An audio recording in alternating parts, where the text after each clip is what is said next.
Muy buenas noches, estimados alumnos. En esta oportunidad contamos con la participación del especialista, el doctor Julio Escobar, quien anteriormente ya nos acompañó en una clase del programa. Doctor Julio, muy buenas noches. Bienvenido a CEPRE Perú. Por favor, puede proceder con el desarrollo de la clase. Muchas gracias. ¿Cómo está? Buenas tardes, qué gusto saludarlos. Espero que se encuentren bien. No sé si ahí me pueden, sí se visual, sí me ven, ¿verdad? ¿Qué tal? Gracias, estimado doctor, gracias por la cordial invitación. Un gusto, como siempre, saludar a cada uno de vosotros. Un día bastante interesante. Vamos a reflexionar todo lo concerniente al aspecto procesal, ¿verdad? A las pretensiones, a las acumulaciones, a las etapas, a los plazos del proceso. Para ello, vamos a compartir una pizarrita para poder ir graficando lo que voy comentando. No sé si ahí, a ver si me confirman, por favor. Sí se aprecia, doctor. Sí se aprecia, ¿verdad? Sí. Informe. Muy bien. Vamos a borrar esto aquí. Vamos a poner así. A ver. Para poder hablar sobre el proceso, lo que se nos ha invitado el día de hoy. Gracias, Rafael, muy amable. Vamos a hacer un aspecto general en esta primera parte y luego vamos especializándonos en cuanto al saneamiento, fijación, las etapas, los plazos, las demandas, pretensiones, acumulaciones, intervención de terceros y ello, ¿correcto? Pero vamos de manera genérica por ahora. A ver, cuando nosotros hablamos de proceso, cuando nosotros hablamos de proceso, evidentemente lo primero que se nos viene a la mente es, oye, ¿y cuál es la semejanza, diferencias, particularidades entre proceso y procedimiento? ¿No? Entre proceso y procedimiento. Y nosotros sabemos que obviamente es una especie de género a especie, ¿verdad? Es un contexto de género-especie, donde el género podemos encontrar al proceso y la especie al procedimiento. El proceso es un todo. El proceso, lo vamos a poner aquí para poder advertirlo de manera bastante didáctica, el proceso es un medio donde, y lo voy a poner entre comillas, donde algo, ¿verdad? Algo se va a investigar. Ese es el proceso. Evidentemente hay conceptos más técnicos, ¿verdad? Un medio pacífico de debate en el cual las partes plantean sus pretensiones, sus posiciones. Evidentemente, a efectos académicos y para poder darnos cuenta de manera puntual, nosotros debemos definir de una manera bastante sencilla.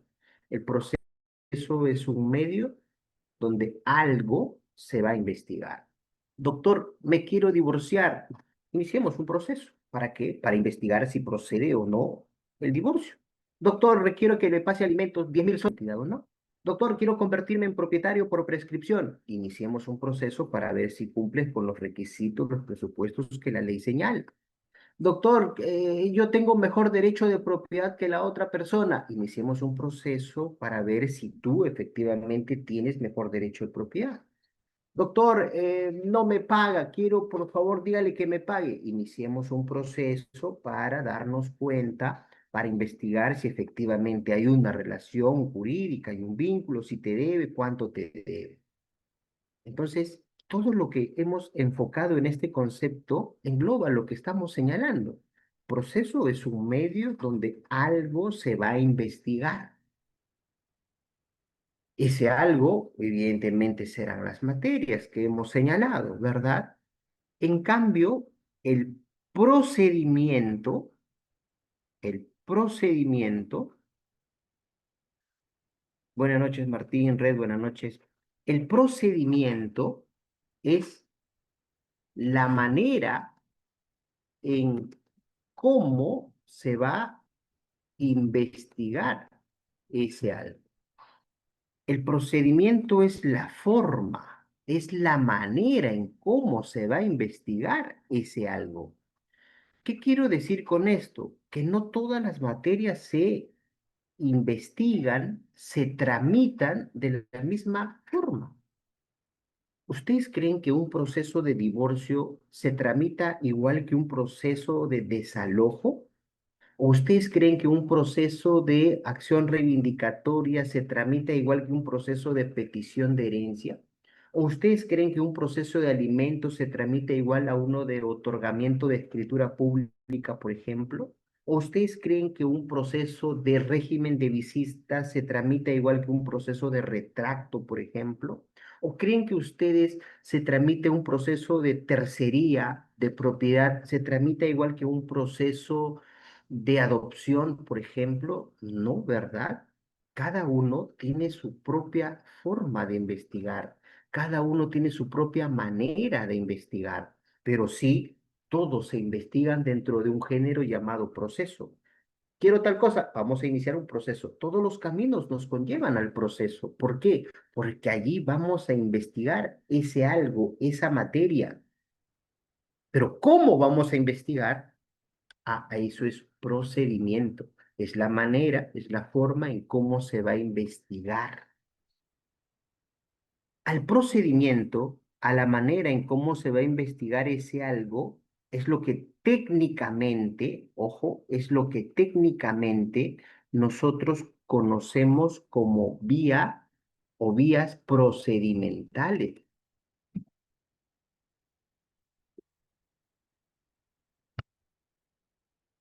El procedimiento, la manera en cómo se va a investigar algo.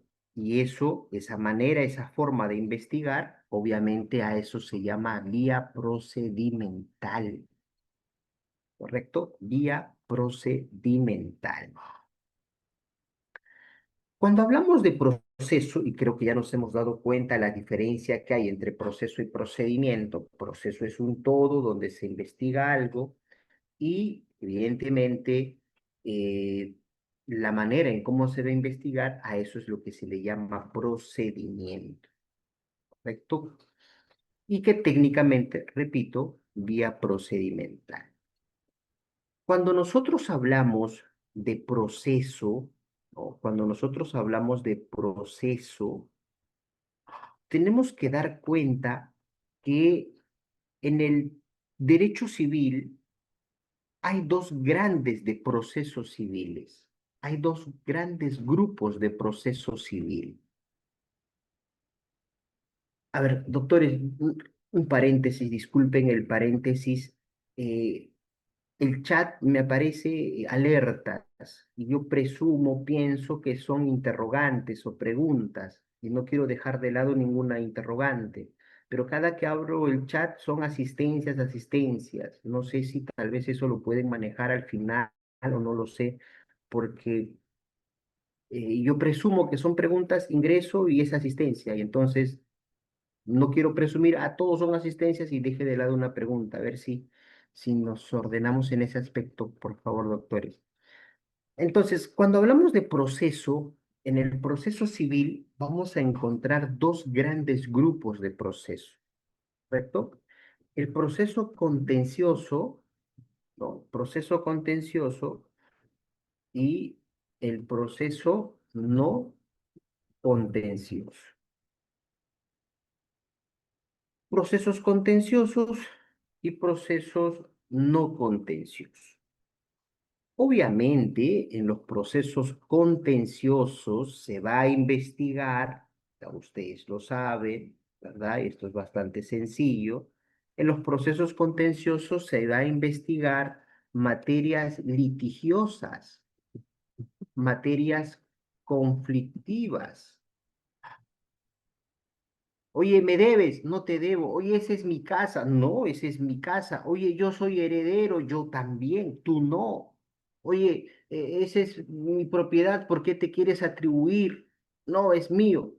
Obviamente los procesos contenciosos son aquellos procesos donde van a investigar materias donde hay conflicto, materias donde hay litis, ¿correcto? En cambio, los procesos no contenciosos son aquellas materias donde van a tramitar, ¿no? Valga la redundancia, materias donde no hay conflicto. ¿no? Materias donde no hay conflicto. Oye, mi tío no sé dónde está, vamos a declarar, a solicitar que se le declare desaparecido, ausente. ¿Con quién voy a pelear ahí? Con nadie, ¿verdad? Oye, vamos a nombrar un apoyo, salvaguardia. ¿Con quién voy a pelear ahí? Con nadie, ¿verdad? Oye, eh, necesito realizar una adopción entre adultos. ¿Con quién voy a pelear? Nadie, ¿verdad?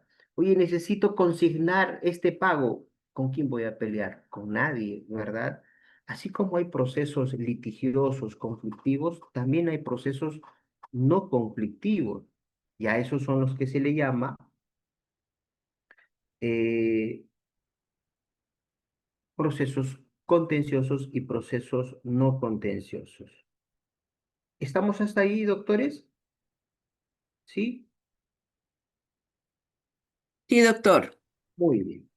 Cuando hablamos de los procesos contenciosos y no contenciosos, nos estamos dando cuenta que en el ámbito procesal vamos a encontrar más procesos contenciosos que no contenciosos. Entonces, los procesos contenciosos, ojo con esto, por favor, es importante, los procesos contenciosos son aquellos que van a tramitarse en materias litigiosas, ¿correcto? Y la manera en cómo se va a investigar estas materias litigiosas, obviamente ya sabemos que a eso se le denomina vías procedimentales. Y los procesos contenciosos, queridos amigos, vamos a encontrar, como son varios procesos contenciosos en nuestro sistema, vamos a encontrar vías procedimentales. Por ejemplo, los procesos de conocimiento, procesos abreviados, el proceso sumarísimo, el proceso único. Estas son vías procedimentales, ojo con esto, de los procesos contenciosos. Estas vías procedimentales son las maneras en cómo se va a investigar los procesos contenciosos. Ya ustedes manejan qué materias se tramitan en conocimiento, qué materias en abreviado, qué materias en sumarísimo, qué materias en único. Ojo, no estoy hablando de único de ejecución, esa es otra cosa. Esa es otra subclasificación de los procesos cognitivos y los procesos ejecutivos, totalmente distintos.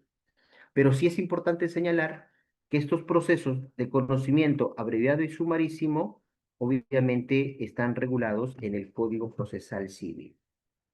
En cambio, el proceso único, ¿correcto? El proceso único, este está regulado en el Código de los Niños y Adolescentes. Me parece que Maribel levantó la mano. Con todo gusto, doctora, le escuchamos. No sé si es posible. Buenas noches, doctor Julio. Hice también la pregunta que le voy a hacer, lo hice también aquí en el chat. Era sobre, dijo hace un momento que el apoyo y salvaguardia no es un proceso contencioso y la revocatoria de apoyo, ya que hay haber un conflicto por el quien lo requiere. Ah, es es- que, ojo, una cosa es nombramiento de apoyo y otra cosa es revocatoria de apoyo, ¿correcto? Son situaciones, son contextos distintos. ¿Estamos? La revocatoria, evidentemente, suele ser contencioso, si es que la otra parte dice, no, yo, ¿por qué me vas a sacar a mí del cargo de apoyo salvaguardia? Obviamente ahí va a haber una ley. Pero, ojo, son situaciones distintas. ¿Sí? Y en ambos casos, dice así que señala que estos procesos, ya sea contencioso o no contencioso, tienen la vía procedimental que puede ser cualquiera de las cuatro vías, ¿no? Sí, ojo, a ver, voy a aclarar eso, voy a aclarar eso. Porque yo estoy obviamente partiendo la exposición de la presunción de que ustedes obviamente han llevado cierta materia, pero con todo gusto lo puedo aclarar. Los procesos contenciosos son los más extensos. ¿Qué quiero decir con esto? Que hay más procesos litigiosos que procesos no contenciosos. ¿Estamos hasta ahí? Como hay bastantes procesos contenciosos, obviamente, hay diversas maneras de investigarlas. A eso es lo que se le llaman vías procedimentales.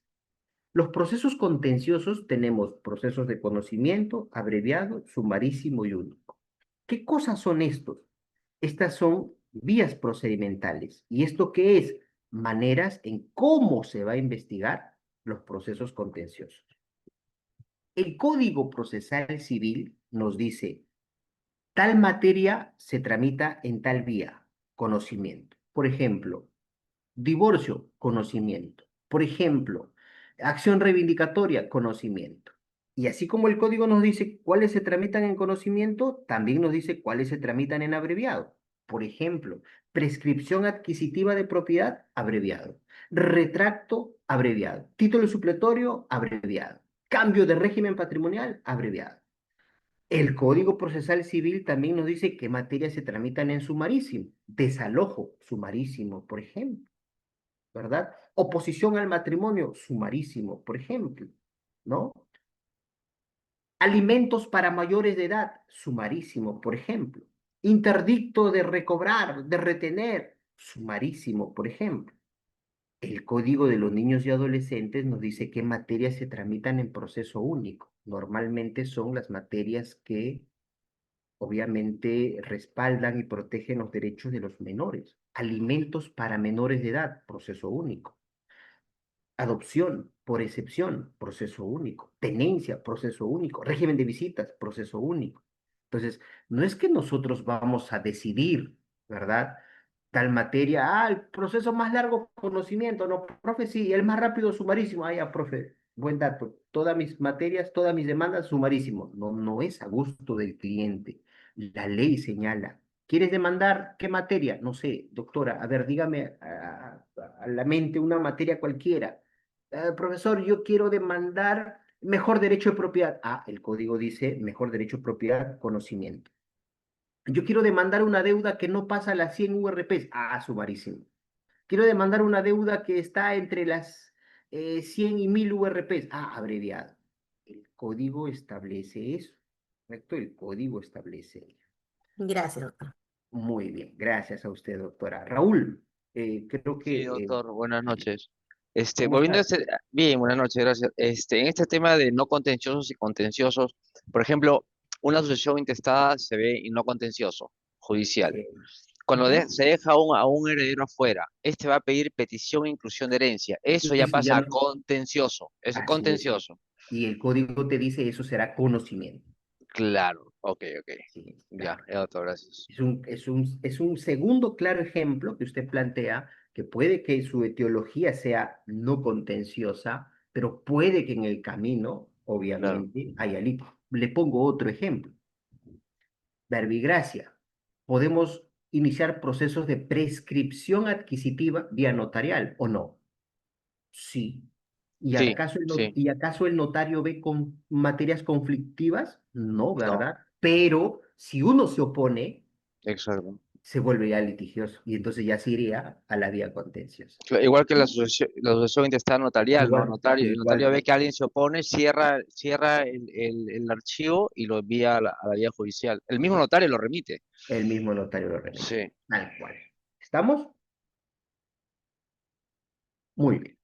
Entonces, no perdamos de vista esto. Procesos contenciosos hay un montón. Y como hay un montón, no todos deben tramitarse de la misma manera. Hay algunos complejos, otros más sencillos. Y a eso es lo que se le llama vía procedimental. ¿Cómo vamos a investigar? Por eso empezaba la exposición comentando, no es lo mismo investigar un proceso de prescripción que un proceso de alimentos, por ejemplo. No es lo mismo investigar un proceso de desalojo que un proceso de tenencia, por ejemplo, ¿verdad? Entonces, hay vías procedimentales. ¿Qué son las vías procedimentales? La manera en cómo vamos a investigar. Y en los procesos contenciosos encontramos 4 maneras de cómo se va a investigar. Pero los procesos no contenciosos también tienen, procesos no contenciosos también tienen su vía procedimental, ¿correcto? Los procesos no contenciosos también tienen su vía procedimental. ¿Y cómo se llama la vía procedimental de los procesos no contenciosos? Recibe el mismo nombre, vía procedimental llamado proceso no contencioso. Solamente una vía procedimental llamado no contencioso. Entonces, ¿qué tenemos hasta aquí? Hasta aquí tenemos que una cosa es el proceso, otra cosa es el procedimiento. El proceso es un género, porque ahí se investiga todo. El procedimiento es una especie, porque es la manera como se va a investigar esa materia. Ya eso se llama vía procedimental. Uno, dos, tenemos procesos contenciosos, conflictivos, litigiosos. Procesos contenciosos se llama. Y las maneras de investigar, conocimiento, abreviado, sumarísimo y único. Procesos no contenciosos, no hay litis, no peleo con nadie. Y la vía procedimental se llama proceso no contencioso. Este proceso no contencioso también está regulado en el Código Procesal Civil. ¿Estamos hasta ahí, doctores? ¿Sí? Doctor, disculpe, y por ser una vía procedimental no contenciosa, a diferencia de las demás, no se pelea con nadie, es por eso que solo en estos casos se paga una tasa judicial por ello. Ojo, en todos los procesos se pagan tasas judiciales. Pero, Algunos procesos están exonerados, algunos. pero siempre Pero en lo contencioso es más carito que al menos en los medios sí, ofrecimiento de pruebas, en ofrecimiento, pues, es el doble que el contencioso. sí. Pero en el contencioso, si bien es cierto, el básico, 56, 70 soles, Sí, pero también depende de la cuantía, ojo. exacto. O Así es, la cantidad de de intervinientes. partes. Ujú. Así es, muy bien. Pero también acordémonos de algo, y es muy bien lo que ustedes comentan, está perfecto. Los procesos civiles son costosos, son onerosos. Sin embargo, hay un principio en el título preliminar, el principio de gratuidad. Claro, hay procesos que sí son gratis para el demandante. Alimentos, aumento de alimentos, filiación, ahí no pagas aranceles. El demandado tiene que pagar siempre aranceles en cualquier proceso. Sin embargo, tanto para el demandante en los procesos que no le sean gratis, como para el demandado, si es que no hay recursos económicos, entonces hay algo que se llama Auxilio auxilio judicial. judicial. Y el auxilio judicial pues, no es una ambulancia que viene y te presta dinero, no. El auxilio judicial es un mecanismo de ayuda a las personas de escasos recursos económicos cuya finalidad es exonerarte de los gastos que genera el proceso. Ojo, del proceso. Para que te exoneren ya no pagues aranceles. De los gastos del abogado, del letrado, eso no tiene nada que ver ahí. Pero para llegar a este derecho, porque es un derecho, obviamente tenemos que demostrar nuestra precariedad, ¿verdad? Muy bien. Entonces, ya tenemos claro, y sobre esto vamos a seguir haciendo las reflexiones esta noche sobre los procesos contenciosos y no contenciosos. Vamos a hablar sobre todas las etapas, sobre sus plazos, y ojalá tengamos el tiempo para poder hablar un poco, por lo menos, sobre el nuevo sistema de litigación oral. Bueno, entre comillas, nuevo sistema de litigación oral, ¿verdad? Por ahí he escrito un par de artículos sobre eso, si es que, con todo gusto, si es que gustan, puedo compartírselo. Ya me imagino que lo coordinaré con la institución por interno para enviárselo y lo pueda compartir con ustedes como parte de los materiales que ustedes adquieren en el curso. Cuando hablamos de proceso, y esto ya se pone interesante, porque esto, queridos amigos, tenemos que dominar. Abogado que no maneje procesal se nos complica. ¿Correcto? Y felicito a cada uno de nosotros que siempre estamos en estos cursos, pues recordando, reflexionando, ¿no? Temas importantes sobre el proceso.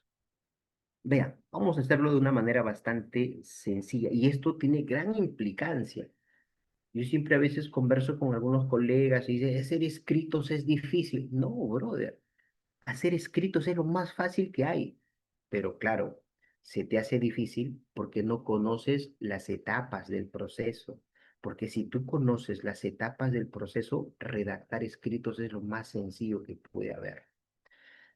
Cuando hablamos de procesos, cuando hablamos de procesos, ¿correcto? Cuando hablamos de procesos, ya sabemos que hay procesos contenciosos, procesos no contenciosos, pero los procesos, todos los procesos, ¿correcto? Vamos a hacerlo así para hacerlo más didáctico, tienen dos grandes etapas. Vamos a ponerlo así, dos grandes etapas.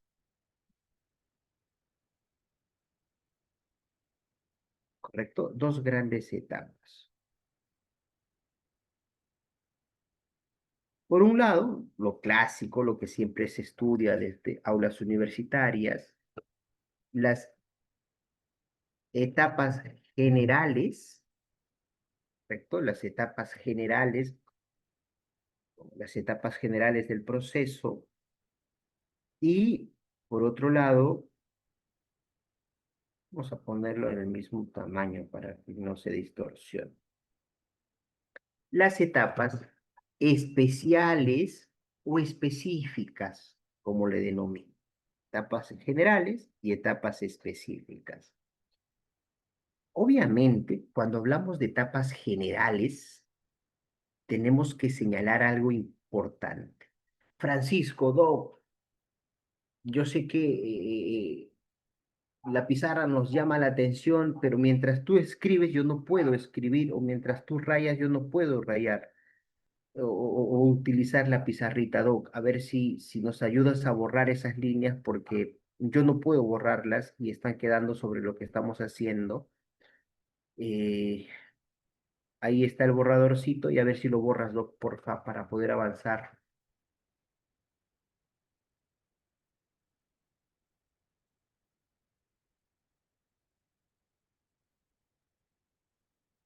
¿Está bien así, no, doctores? ¿O quieren que lea las diapositivas? No, doctor, está No, así, perfecto. así está bien, con gráficos. Porque si voy a leer, ¿para qué estoy? Mejor lo mando, ustedes lo leen, ¿verdad?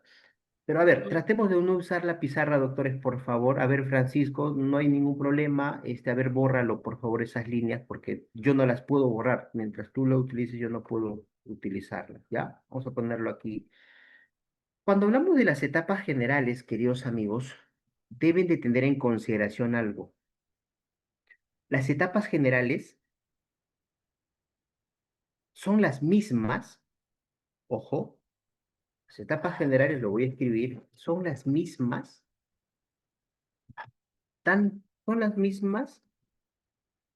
para los procesos contenciosos y los procesos no contenciosos. ¿Qué quiero decir con esto? Que tanto los procesos contenciosos, ojo, tanto los procesos contenciosos como los procesos no contenciosos, ambos, queridos amigos, ambos tienen las mismas etapas generales. Ambos. Los procesos contenciosos tienen las mismas etapas generales que los procesos no contenciosos.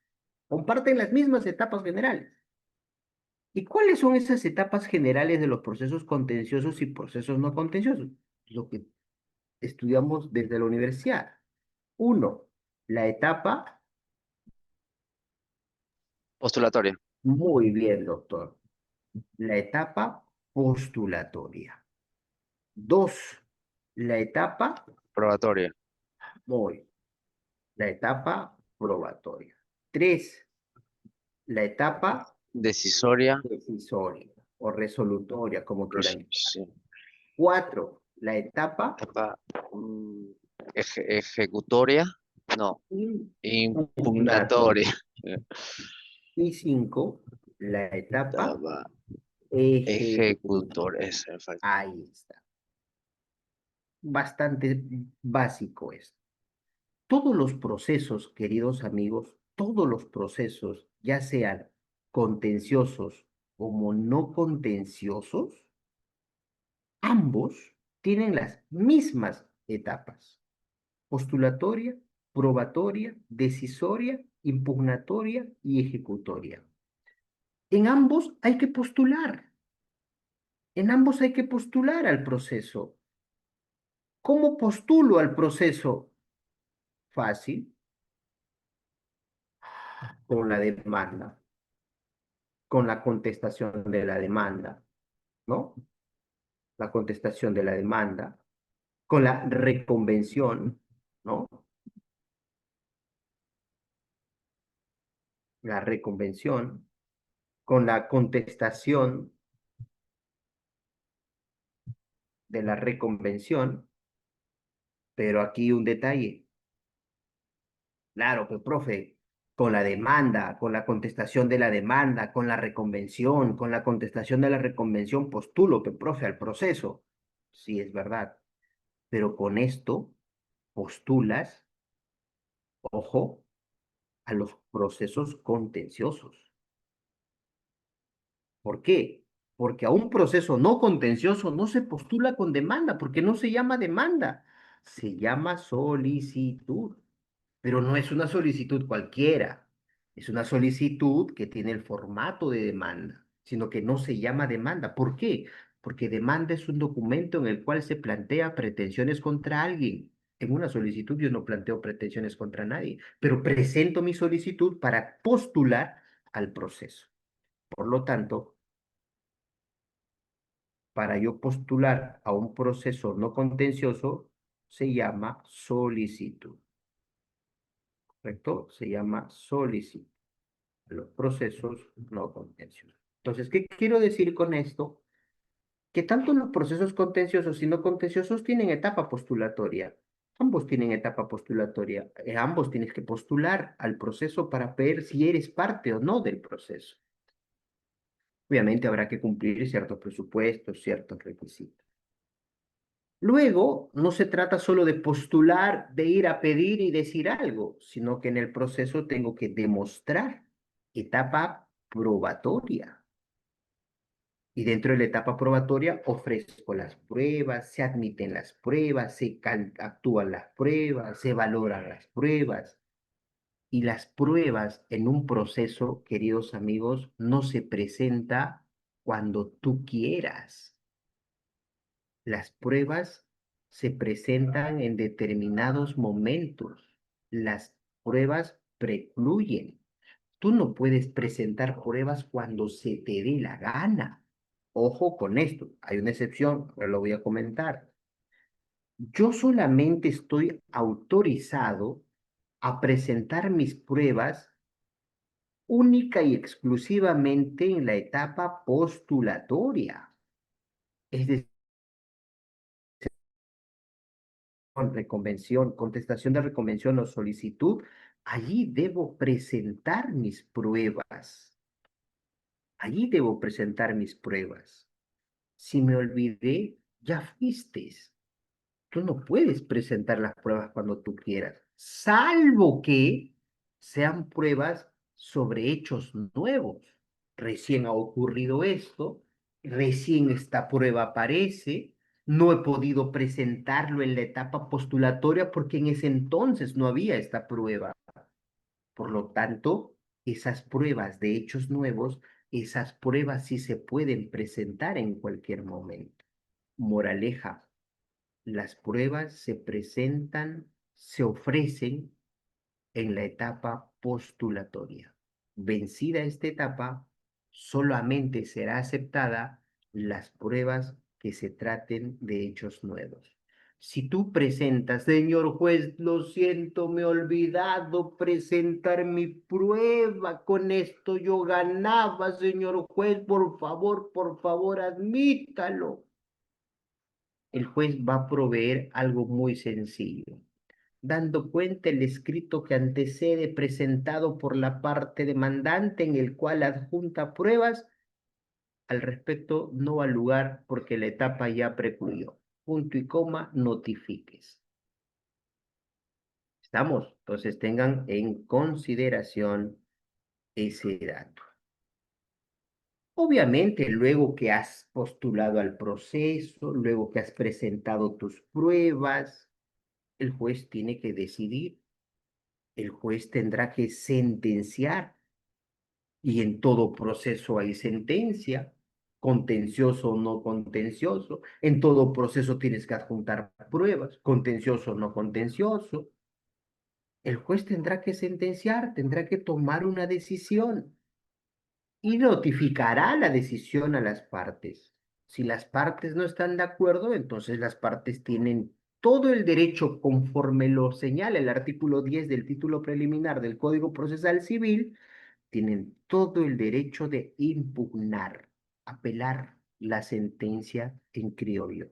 Pero claro, tú no puedes apelar cuando a ti se te dé la gana. Tú no puedes hacer lo que tú quieras en el proceso. Acuérdate, los principios procesales, los procesos son formales. Yo no puedo hacer lo que quiera. Principio de vinculación y formalidad. Vinculación, estoy obligado a cumplir lo que la ley señala para el proceso. Y el proceso tiene etapas. Y el proceso tiene plazos. Y yo no puedo presentar mi apelación cuando yo quiera. Tendré que presentar dentro del plazo. Porque si presento fuera del plazo, esa apelación es como si nunca se hubiese presentado. Tan sencillo como eso. Luego que ya la segunda instancia decide, resuelve, o a lo mejor han llegado a casación, luego de todo eso, ya no hay nada más que hacer y simplemente es palabra del Señor y nos queda decir a nosotros, gloria a Dios, y solo tenemos que cumplir lo que se ha establecido. Etapa ejecutoria, la etapa donde tiene que cumplirse lo dispuesto por el juez en su sentencia. Maribel, te escuchamos. Disculpe, doctor, una pregunta. Usted señala de que hay un tiempo para presentar las pruebas. Si luego de contestar la demanda, el juez considera que tiene que subsanar en esa contestación, lo notifican, sin embargo, por un tema de error de notificación que se hizo, pasa un buen tiempo, muchos meses, muchos, digamos, 8 meses, ¿no? Y ya la otra parte contesta con un apersonamiento subsanando y luego, y ese mismo día, mediante otro escrito, presenta pruebas, ¿no? Presenta A un ver, escrito donde diga ofrecimiento de pruebas. ¿Se va a considerar eso? Porque a lo ver. lo que el juez había pedido, si bien es su contestación, pero había pedido subsanar. Eso A quería. ver, primero, no sé si es real lo que comentas, parece bastante novelesco. ¿Por qué? Porque Sí, un sí. proceso no se tramita así. Tengo proceso de Yo, desalojo ahorita yo con eso. como juez, a ver, si yo como juez califico una demanda o una contestación de demanda y yo te digo, brother, tienes 3 días, tienes 5 días, tienes un día para subsanar. Si tú no subsanas en ese plazo, yo no voy a estar esperando de brazos cruzados, ya Napito va a subsanar, vamos a esperarlo. No, si tú no subsanas en ese plazo, yo simplemente de oficio no cumplió, se notificó, concluyó el proceso, se archiva. No es que yo después de 8 meses, medio año, cuando No, se no, me no, diera la doctor, gana, no, no, creo que había ojo, ojo, un no. malentendido. Notifican, lo que pasa que ese Pero, día a en el ver, proceso se notifica. déjame explicarte esto, porque a lo mejor aquí viene la pregunta que tú quieras hacer. Y yo quiero, más que explicarte, quiero que tú mismo te des cuenta de la situación. Te pongo el contexto y corrígeme si es que no es así. Presento una demanda o una contestación de demanda, cualquiera fuese. No me faltó algo, subsano. Y en la subsanación, o al día siguiente, ojo,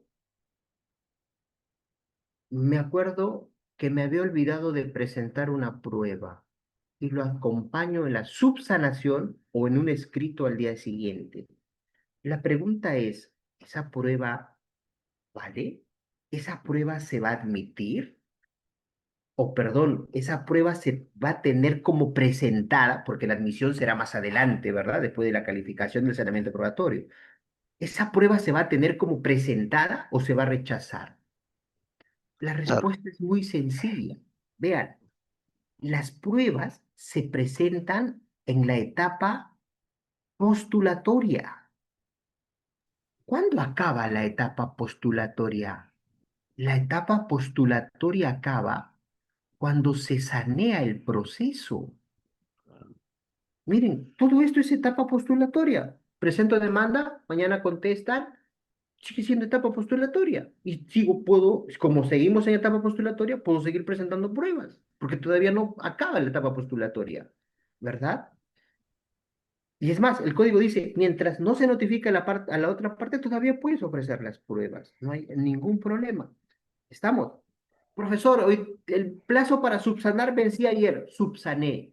Pero el juez todavía no lo califica o no provee.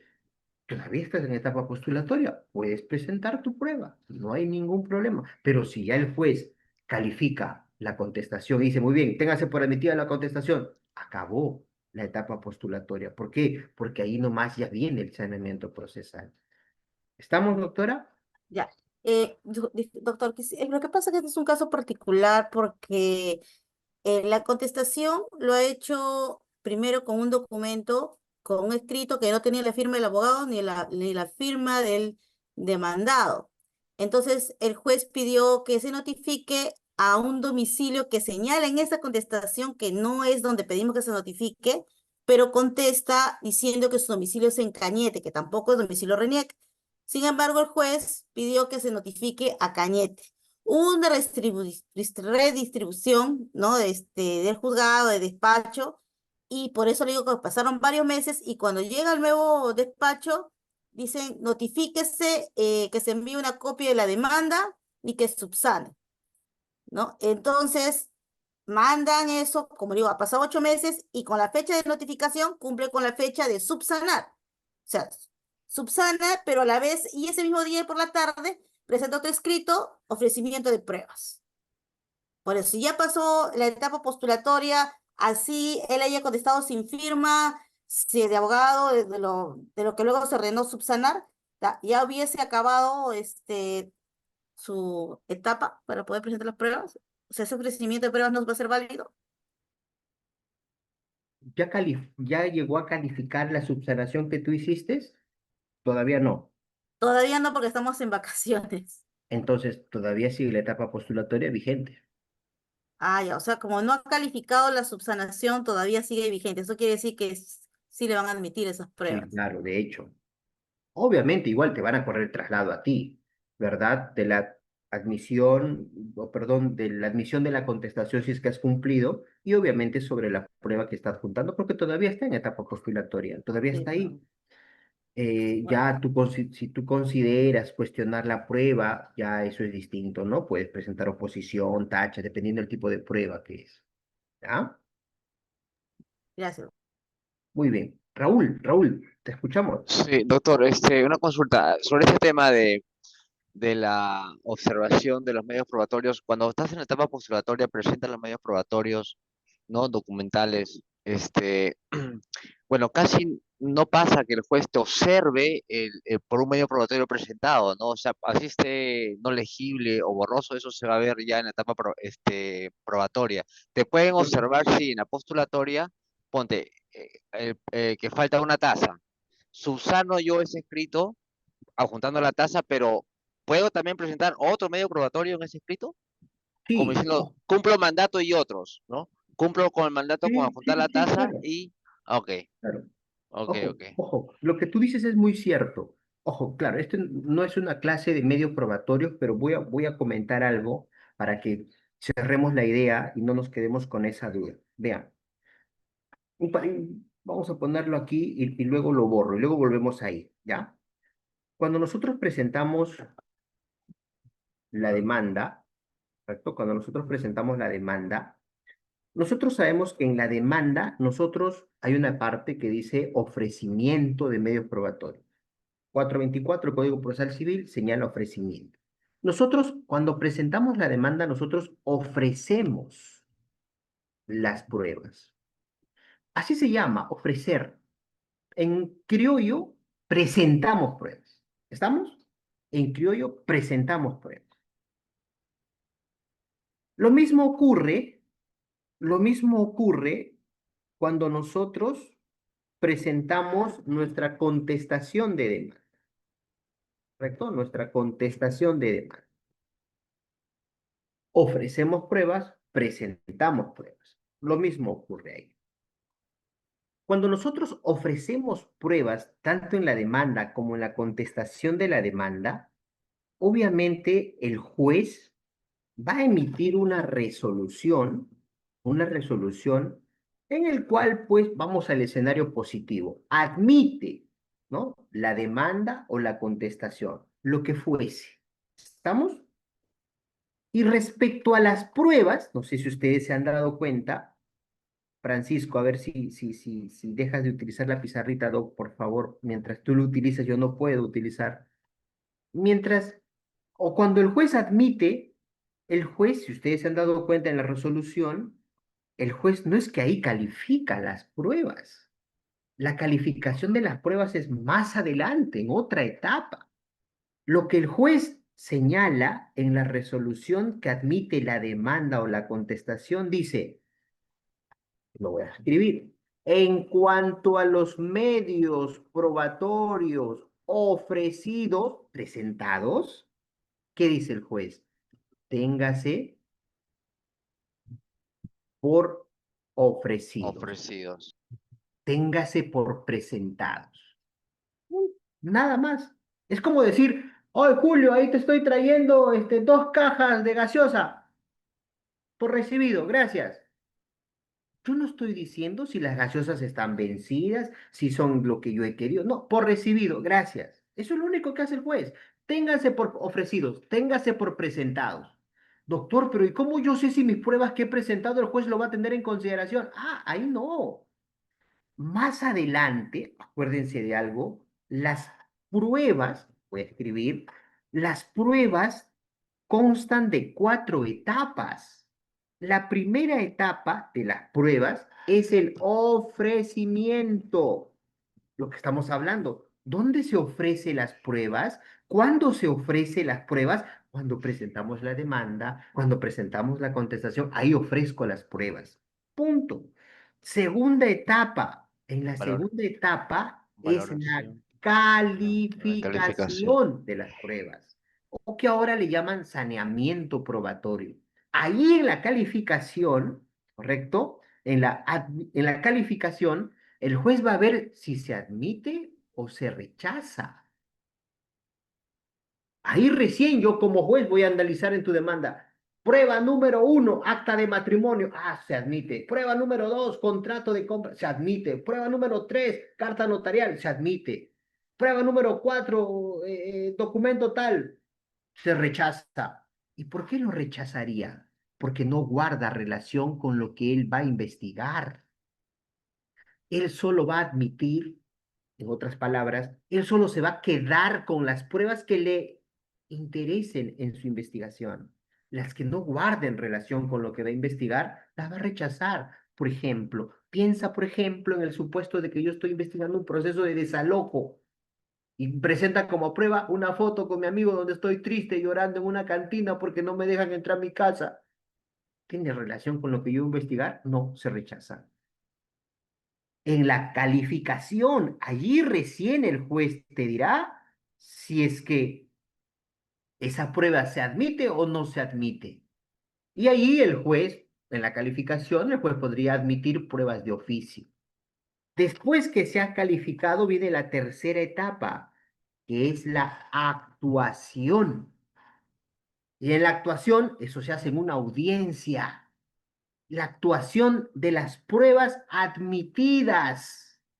Solo con las pruebas que yo he dicho que me sirven, solo esas voy a actuar.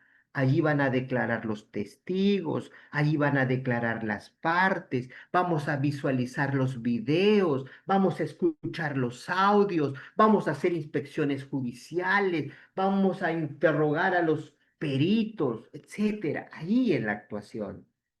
Y luego de que ya escuché a los testigos, analicé los documentos, viene la última etapa, que es la valoración. Y la valoración es lo que el juez realiza conjuntamente con la sentencia.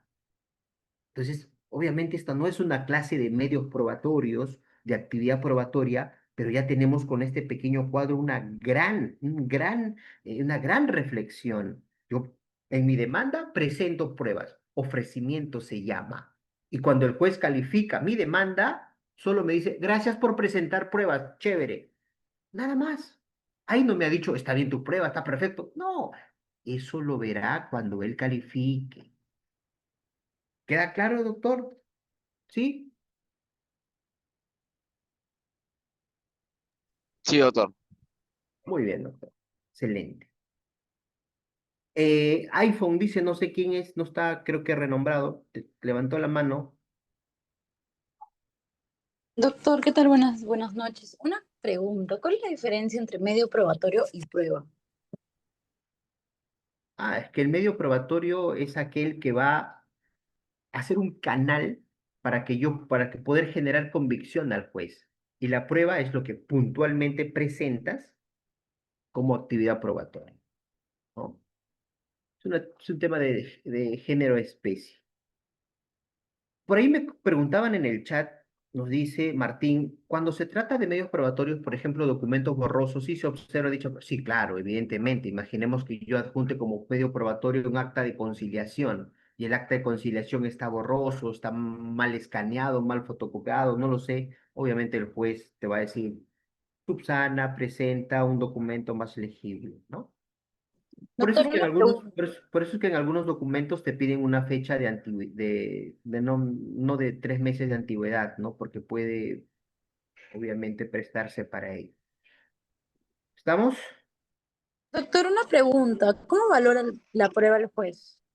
Es que eso va a valorar de manera conjunta con todas las demás actividades del proceso. Por ejemplo, tú eres la demandante, Pedro es el demandado, tú vas a declarar, el demandado va a declarar. Esas son pruebas, tus declaraciones son pruebas. Yo tengo que valorar, yo tengo que reflexionar qué grado de certeza tiene tu declaración y la de él, acompañado de qué documentos que validen lo que ustedes están diciendo. Eso es valorar. Oye, he visto el video, tengo que ponderar, ¿no? Si efectivamente me está sirviendo o no.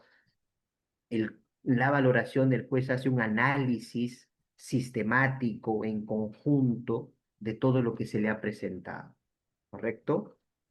Doctor, yo tuve un caso de que un juez me observó una partida de nacimiento clara, legalizada, copia legalizada, y me observa pidiéndome el original. Y la ¿En qué copia legal, proceso? un proceso de rectificación de partida de nacimiento. Entonces, la copia legalizada en la ley tiene el mismo peso Validez. que una original. Tiene el mismo valor. El mismo valor, exacto. Entonces me observa, me atrasó el proceso. Bueno, yo hice la queja todo y lo obligaron a sancionar, ¿no? Pero pasa esas cosas. Sí, sí, es verdad, es verdad. Hay de todo, doctor, hay de todo, ¿no? Obviamente Doctor, está certificado y tiene valor legal, no tiene sentido, ¿no? Sí, doctora. doctor, una pregunta. ¿Puedo demandar siendo extranjero? Sí, claro.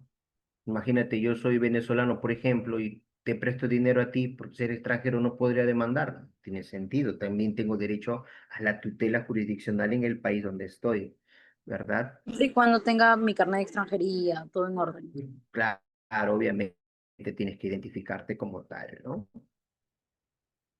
Bien, sigamos. Entonces, los procesos contenciosos y los procesos no contenciosos, en ambos hay etapas genéricas, generales. En ambos hay que postular, en ambos hay que probar, en ambos hay una sentencia, en ambos si no estoy de acuerdo hay que apelar. En ambos lo que se diga en última instancia es palabra del Señor y tengo que cumplir. Ambos, procesos contenciosos y no contenciosos, tienen las mismas etapas generales. Acá viene lo delicado y acá viene lo que a algunos se nos complica. Sé que no es tan sencillo, pero tenemos que estudiarlo y tenemos que relacionarnos con estos términos. Las etapas especiales, las etapas especiales sí son diferentes, ¿correcto? Sí son diferentes. ¿Qué quiero decir con esto?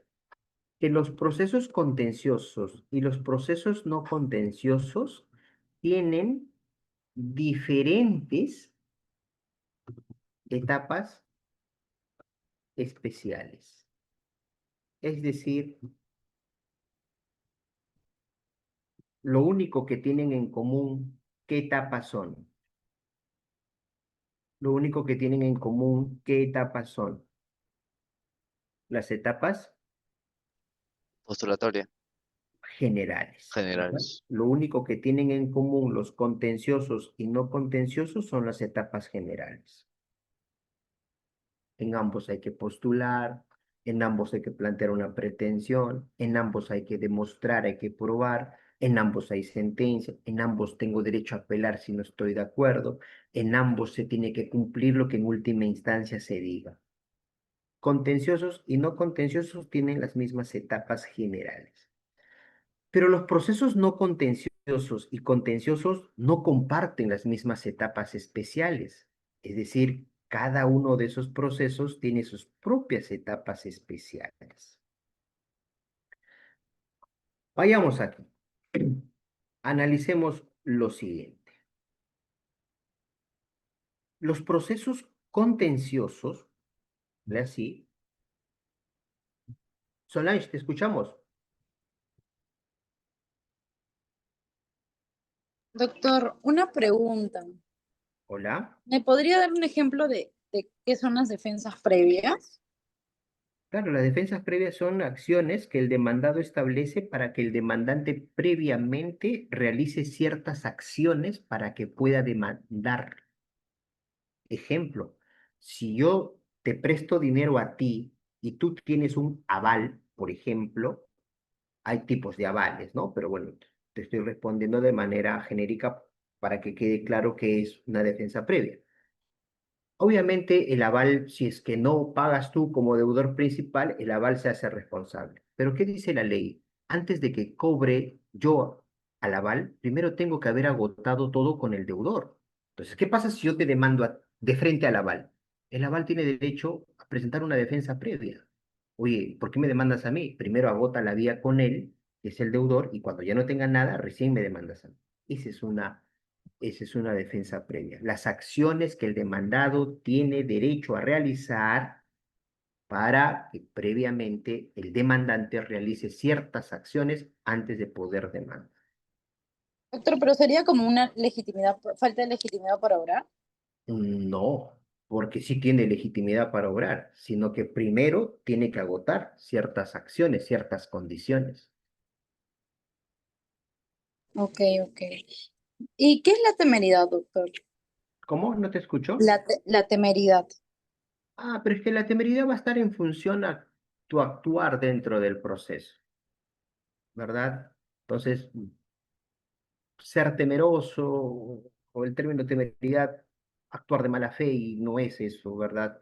Tienes que actuar de manera diligente. Acuérdate que hay un principio de conducta procesal. Y conducta procesal no solamente portarte bien, no, no, no. Conducta procesal es actuar de buena fe, cumplir con las disposiciones emitidas por el juez. De lo Doctor, ¿y la contrario, presunción de veracidad? ya. ¿Qué es la presunción de veracidad? O sea, ¿cómo se determinaría un proceso? Mientras no se pruebe lo contrario, todo documento se va a presumir válido. Por eso es que comentábamos hace un momento, cuando tú presentas una prueba, ofreces pruebas, ¿qué hace el juez? Corre traslado siempre a otras partes. ¿Y para qué corre traslado? Para que la otra parte, si es que considera que esa prueba es falsa, es nula, ilegal, ¿no? Pueda cuestionar. Y las pruebas se cuestionan a través de las tachas o de las oposiciones. Se tachan los testigos y los documentos cuando son nulos o falsos. Se oponen a las declaraciones, a las pericias, a las inspecciones. Imagínate, por ejemplo, que el demandante me diga, prueba testimonial, mi hermano, procesos civiles, tu familia no puede ser tu testigo, salvo que la otra parte lo pida, salvo en los procesos de familia. Entonces, mientras la otra parte no cuestione, principio de veracidad, se presume que esa prueba es válida, ¿verdad? Para cuestionar Sí, las claro. pruebas, para cuestionar las pruebas también hay plazos, y los plazos están en función a las vías procedimentales. Ah, ¿Ya? ok. Doctor, y respecto a los documentos, ¿qué dice el Código Procesal Civil? Los documentos se pueden, obviamente, tachar siempre y cuando sean nulos o sean falsos, ¿no? Si el documento que has presentado es nulo, tendrás que demostrar que es nulo. Y el documento que has presentado es falso, tienes derecho a cuestionar esa prueba. ¿Cómo cuestiono esa prueba? A través de las tachas. Solamente, ojo, se tachan dos cosas. Muchas suposiciones, pero Los testigos, se tachan a los testigos porque están prohibidos o porque están impedidos de ser testigos. Prohibido, un juez no puede ser tu testigo. Impedido, un menor de edad no puede ser testigo, tu familia no puede ser testigo. Se tachan los testigos, uno, dos, y también se tachan los documentos, bajo dos supuestos, cuando son nulos, cuando son falsos. ok, doctor. ¿Y cuál es la Bien. diferencia entre prueba, medio de prueba y fuente de prueba? Es que la prueba es la que va a servir para darle convicción al juez. El medio de prueba es la actividad probatoria que se va a actuar en el proceso y la fuente es la etiología de dónde nació esa prueba. Bien, sigamos. Por ejemplo, de un documento, ¿cuál sería la Ujú. fuente de prueba? La etiología, por ejemplo, ¿de qué documento estaríamos hablando? Un Una, contrato un de compra y contrato, venta, una un parte de contrato nacimiento. de compra y venta, por ejemplo. ¿Cuál es la fuente de esa prueba? Obviamente la manifestación de voluntad de las partes, que es la que ha confluido para que esa prueba exista, ¿no? Pero nótese algo, y qué bueno que lo pregunte. En los procesos, no sé, muchos seguramente de acá trabajan en el Poder Judicial, Fiscalía, litigan. Hay que diferenciar dos cosas. La teoría es hermosa, la doctrina es muy rica porque nos llena de conocimientos, pero en la práctica se hace este análisis de prueba, fuente de prueba, de medio de prueba, prueba típica, atípica, 192, 193. Se presume válido mientras nadie cuestione. Yo lo valoro, tomo la decisión. Punto. Tengo un contrato de compra-venta, contrato de mutuo, no cumple la obligación de dar suma de dinero, demanda. Yo tengo que analizar, oye, por qué le prestó dinero? ¿Y cuál fue su voluntad? ¿Y qué quería hacer con ese dinero? Me voy a poner a analizar sobre esa fuente, sobre la etiología. Para mí es irrelevante. ¿Qué es lo que tengo que investigar yo como juez? Uno, si hay un contrato o no. Sí, sí hay. Muy bien, ¿qué dice el contrato? Tal pacto. Muy bien. 1361, lo que está se tiene que cumplir, ¿verdad? Investiguemos, ¿cumplió o no cumplió? Si cumplió a medias, no cumplió en su totalidad, ¿qué procedimientos hay? Muy bien, ejecutemos, hagamos cumplir. Punto. Yo no voy a entrar en el análisis de que, ¿para qué le prestó? ¿Y por qué le prestaste? ¿Y qué querían? ¿Y en ese día cómo fue? ¿Solió o no solió? No importa eso en el proceso. Claro, doctrinariamente, seguramente el análisis es lindo, es hermoso doctrinariamente. Sí, pues la etiología, los contratos, el movimiento económico en la sociedad, el pacto sunt servanda es lo que nos interesa. El pacto entre las partes de ley tiene que cumplirse, tiene fuerza vinculante, ¿verdad?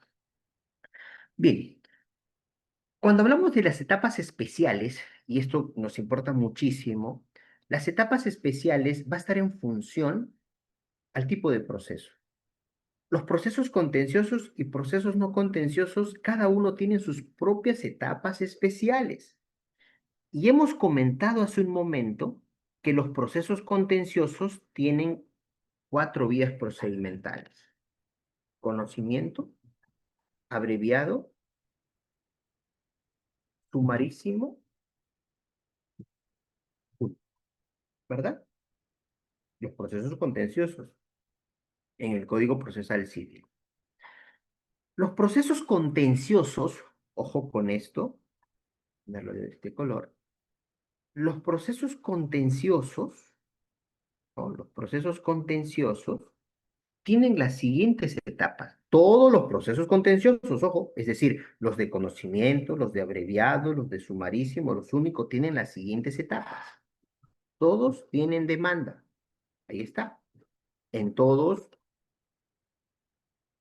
tendrán que contestar la demanda. En todos, si es que no contestas, te declaran rebelde. En todos, después de la rebeldía, si has contestado, viene el saneamiento procesal. En todos, luego del saneamiento procesal, viene la fijación la fijación de puntos controvertidos. ¿Correcto? La fijación de puntos controvertidos. En todos, después de haberse fijado los puntos controvertidos, viene la admisión de medios probatorios, es decir, la calificación de las pruebas. Después de haberse admitido, viene la actuación de los medios probatorios. Después de que se ha actuado, ya no hay nada más que hacer, obviamente viene la sentencia. Después de la sentencia, obviamente viene la apelación. Todas estas etapas, ojo, queridos amigos, todas estas etapas son propias de los procesos contenciosos. ¿Qué quiero decir con esto? Que todo proceso contencioso tiene estas etapas: demanda, contestación de demanda, rebeldía, saneamiento, fijación de puntos controvertidos, admisión de medios probatorios, actuación de medios probatorios, sentencia y apelación. Todo esto lo tienen conocimiento, abreviado, sumarísimo y único. Conocimiento tiene demanda, contestación, rebeldía, saneamiento y fijación. Abreviado también, sumarísimo también, único también. Todos los contenciosos tienen estas etapas. Sin embargo, además de estas etapas, ojo, además de estas etapas, solamente, ojo con esto, solamente, lo voy a resaltar, los procesos de conocimiento y los procesos abreviados, además de todos estos, tienen reconvención y contestación de reconvención.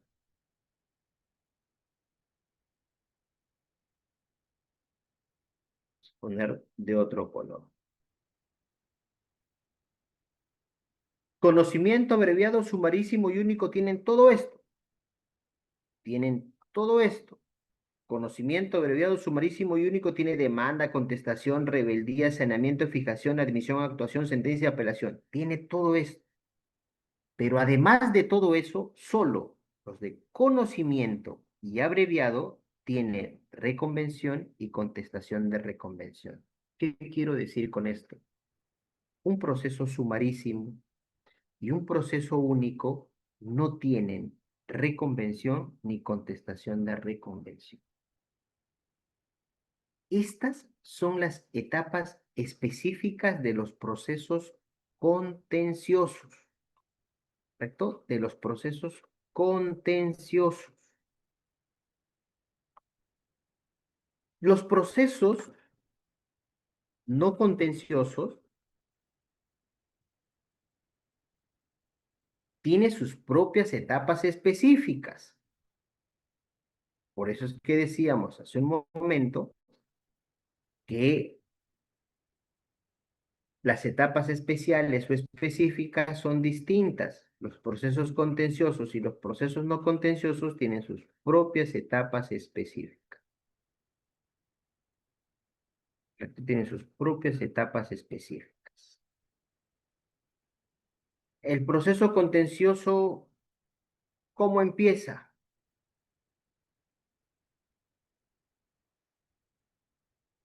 El proceso no contencioso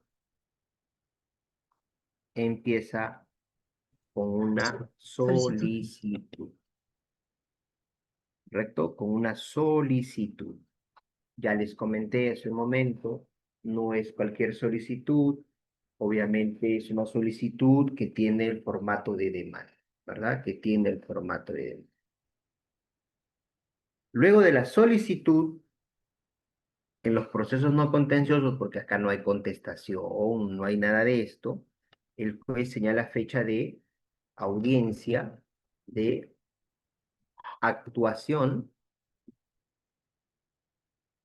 y declaración judicial. Así se llama, audiencia de actuación y declaración judicial. ¿Por qué se llama así? Porque en la audiencia de actuación, ahí se actúan las pruebas en esa misma audiencia, actuación de pruebas, se entiende, y declaración judicial, ahí mismo debe de sentenciar, ¿correcto? Ahí mismo debe de sentenciar. Y después, obviamente, viene la apelación si es que no estás de acuerdo. Entonces, como ves, como te das cuenta, querido doctor, doctora, los procesos contenciosos tienen sus propias etapas y que son totalmente diferentes a las etapas de los procesos no contenciosos. Lo único que tienen en común, lo único que tienen en común son las etapas generales. Pero las etapas especiales, cada uno de ellos tiene sus propias etapas especiales. Ahí había un audio creo prendido. Entonces, esto debemos de tener bastante en consideración. ¿Perfecto? Solange, escuchamos. Doctor, una pregunta. ¿Cuál es la diferencia entre improcedencia e infundado? Ojo, es que la improcedencia no es un pronunciamiento de fondo, el de infundado sí. La improcedencia es un pronunciamiento básicamente porque no hay una relación jurídica válida, porque el derecho que tú has pretendido ya caducó, por ejemplo, el juez que tú has demandado no es competente, por ejemplo, se declara incompetente por materia, por cuantía, por grado de función, ¿no? En cambio, la infundada sí es un pronunciamiento de fondo, ¿verdad? En cambio, la improcedencia no. A eso se le suma la inadmisibilidad.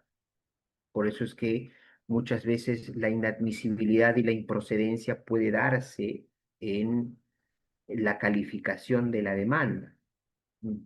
Improcedente la demanda porque el que está demandando no tiene legitimidad para obrar, por ejemplo, ¿no? Improcedente la demanda porque la demanda no guarda relación del petitorio con los fundamentos de hecho, por ejemplo, ¿no? eh, la improcedencia no se puede subsanar, la inadmisibilidad sí, 426, 427 el Código Procesal Civil. Sin embargo, la improcedencia puede darse en tres momentos, en la calificación, en el saneamiento o inclusive en la sentencia. Claro, es bastante vergonzoso de que una sentencia se pronuncie declarando improcedente, porque no tiene sentido años de investigación para que me digas que es improcedente.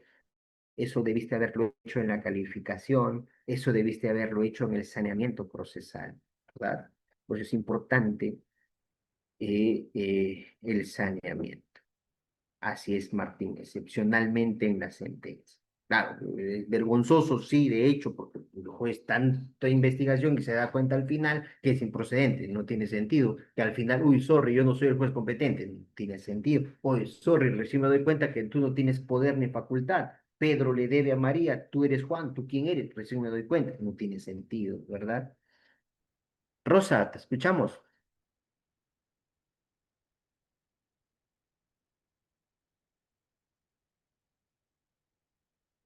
Hola, Rosa. ¿Me escucha, profesor? Ahora sí, doctora. ¿Qué tal? Buenas noches. Encantada de conocerlo. Un gusto. Profesor, mire, tengo un caso de una sucesión intestada que, bueno, ya la cogí, como se dice, de segunda mano porque la había iniciado otro abogado y al final sale que el juez, bueno, dice, declaro sus herederos, ¿no? A la cónyuge, a los hijos, y recién ahí, para poder sentenciar, ¿no? Pide el certificado negativo de sucesión intestada y el certificado negativo de testamento, que no lo había pedido al inicio, cuando eso es un requisito, porque imagínense que haya existido otra sucesión, menudo problema que se hubiese armado, ¿no? Ya al final del proceso. ¿Cómo evalúa esto? ¿Qué comentario tiene al respecto? Vergonzoso en realidad, ¿no? O sea, eh, eh, hay jueces y jueces, ¿no? Hay jueces y jueces, obviamente. Eh, por eso es que muchas veces hasta el respeto creo que se pierde. El juez conoce el derecho, Iura no curia. El juez debe conocer el trámite del proceso, el procedimiento, y obviamente cuando uno califica una sucesión intestada, el requisito es, tienes que demostrarme que no hay una sucesión en trámite, que no hay una sucesión ya acabada o que no hay testamento, ¿verdad? Si hay testamento no tiene sentido hacer sucesión. Si hay una sucesión en trámite no tiene sentido que yo lo haga. Y vergonzoso digo porque no solamente eso es parte de los requisitos, de los otros más, ¿verdad? Sino que cuando se admite la demanda o la solicitud de sucesión intestada, el juez, entre otras cosas, dispone no solamente la publicación de un extracto de la sucesión en el diario, sino que oficia a los registros para decir, oye, registros, en mi juzgado, en mi despacho, hay una sucesión intestada tramitando del señor Julio Escobar. Comunica, para que otros cuando quieran hacerse den cuenta que hay una que se está tramitando en mi juzgado. Pero ¿cómo? Entiendo yo que ni lo ha hecho, porque si no ha pedido el requisito, no sé si eso habrá cumplido. Entonces es vergonzoso en realidad que hayan algunos algunos jueces, no todos, obviamente, pero yo siempre he dicho algo, hay muchas, y con con todo respeto siempre lo digo, hay muchas personas que no trabajan en el Poder Judicial y que daría mucho gusto que trabajen ahí. Y hay muchas personas que trabajan en el Poder Judicial y, hermano, no deberían estar ahí, ¿no? Y como de esos errores, hay bastante, hay bastante. He visto jueces que concilian materias no conciliables, por ejemplo, y los abogados no dicen nada. Y no se trata de eso, obviamente. Cuando hay algo irregular hay que decirlo, eso está mal, tiene que hacerlo de manera correcta, para eso es juez, ¿no? Y si no se siente competente, entonces mejor debe dar lugar a otras personas que se sientan en la capacidad, en la condición. Pero bueno, son cosas que pasan. Profesor, para terminar el comentario con el tema, el SUNAR ya no nos quiso dar certificado negativo de sucesión intestada, porque ya habían inscrito la preventiva. Entonces, el juez nos pedía certificado negativo de testamento y de sucesión intestada. Y SUNAR nos responde que no pueden porque ya habían pedido la inscripción de la preventiva y no podían decir que no había una sucesión intestada inscrita porque había una preventiva. ¿Se da O cuenta? por, sí, claro, y es que tiene sentido y tiene razón. ¿Cómo te voy a decir que no hay si ya iniciaste tú? ¿Verdad? Es la lógica. Claro, lo que me quedó es adjuntar solamente el negativo de testamento y ese informe que SUNAR me estaba dando, ¿no? Porque Pero imposible no me iba a pero dar el negativo de ¿sabes testamento. qué sí pudo haber hecho Sunar? O tal vez el oficio del juez hubiera sido distinto, o tal vez la solicitud hubiera sido distinta. Ya está bien, tienes razón, Sunar. No me puedes dar un reporte de que no ha habido porque ya hay uno en trámite, no tiene sentido que me des uno así. Pero sí podrías tú, Sunar, dentro de tu base de datos, dar cuenta, dar fe si se iniciaron con fecha anterior, con fecha posterior. Eso sí podría. Entonces podría, obviamente es un mayor trabajo para Sunar, pero sí podría hacerlo, ¿no? Hasta a tal fecha no ha habido. A partir de tal fecha ustedes. Tal vez así, ¿no? Y pues tendrá que Doctor, asumir su error el juzgado nada más, pues, y aceptar ese documento. Sí, de hecho, sí, de hecho. Así es. doctor, Hola. doctor. Sí, ¿pudiera lanzar una sugerencia, por favor? Sí, claro. Estas preguntas eh, que no son, que nos sacan del hilo de la explicación, un poquito que nos confunden, ¿no? Porque uno va siguiendo las clases de acuerdo a la pizarrita y va relacionando, ¿no? Va viendo los escritos. Yo pienso que este banco de preguntas podrían ser al último, doctor, para que Bien, vamos a hacerlo así. no nos Vamos a saquen de la hacerlo así. ruta, pues, porque un poco que ya no entramos en el hilo, ¿no? Cuando usted ya reinicia la explicación. No sé, a modo de sugerencia, doctor. Ya, muy bien, Doc, gracias. Vamos a avanzar entonces. Entonces, queridos amigos, los procesos contenciosos tienen sus propias etapas. Demanda, contestación, rebeldía, saneamiento, fijación, admisión, actuación, sentencia, apelación. Todos los contenciosos tienen eso, conocimiento, abreviado, sumarísimo y único. Pero solamente conocimiento y abreviado, además de todo eso, tiene reconvención y contestación de reconvención. Los procesos no contenciosos no, solamente tienen solicitud, audiencia, ahí mismo debe sentenciar, si no en 3 días, y la apelación. Lo que les decía hace un momento, los contenciosos y no contenciosos sí tienen las mismas etapas generales, pero sus etapas específicas sí son diferentes. Vamos a comentar cada una de estas etapas, ¿correcto? Entiendo que los plazos lo manejan, pero si gustan, todo gusto lo vamos poniendo para que lo podamos tener en consideración. Veamos. La demanda, ¿correcto? Algunas particularidades vamos a señalar sobre la demanda. Luego tenemos la contestación de la demanda.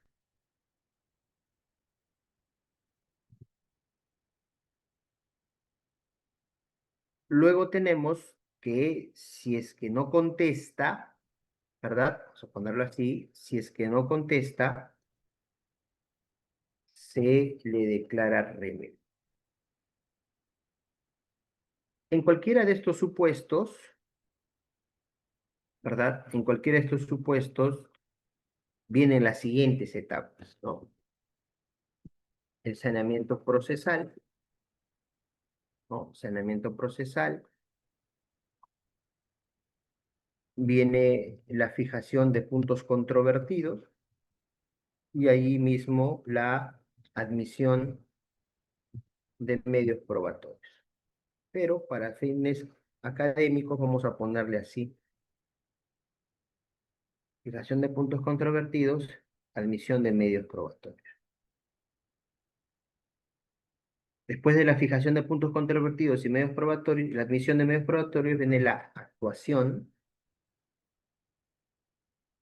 de medios probatorios. Luego de la actuación de medios probatorios, obviamente llegamos a la sentencia. Si no estoy de acuerdo con la sentencia, tienes derecho a apelar. La apelación.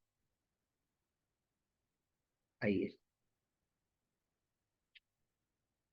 Las etapas de los procesos contenciosos tal cual, sino que todo lo que hemos puesto aquí los hemos disgregado para hacer una reflexión de cada una de las etapas. A ver, vayamos. La demanda. La demanda, obviamente, es un documento en el cual se plantea pretensiones contrarias. ¿Correcto? Un documento en el cual se va a plantear pretensiones contrarias. La demanda es formal. ¿Por qué es formal? Porque tú no puedes redactar la demanda como a ti se te dé la gana. Tienes que tener en consideración dos artículos, el artículo 130 y 424 del Código Procesal Civil. ¿Correcto? Es formal. Claro, hay excepciones, ahora les voy a comentar. Vamos primero a la regla general. Todas las demandas son formales. ¿Por qué son formales las demandas? Porque parte de la formalidad, el artículo 130, ojo con esto, y lo voy a mencionar ya para que no nos confundamos. Todas las demandas son formales, sin embargo, hay excepciones. Hay excepciones a esa formalidad. ¿Y cuáles son las excepciones? Básicamente en las siguientes demandas: alimentos, aumento de alimentos, filiación como pretensión principal y como pretensión accesoria, alimentos. Estas tres materias son las excepciones a la formalidad. Es decir, la formalidad que vamos a señalar, estas tres materias no la tienen. ¿Correcto? No la tienen.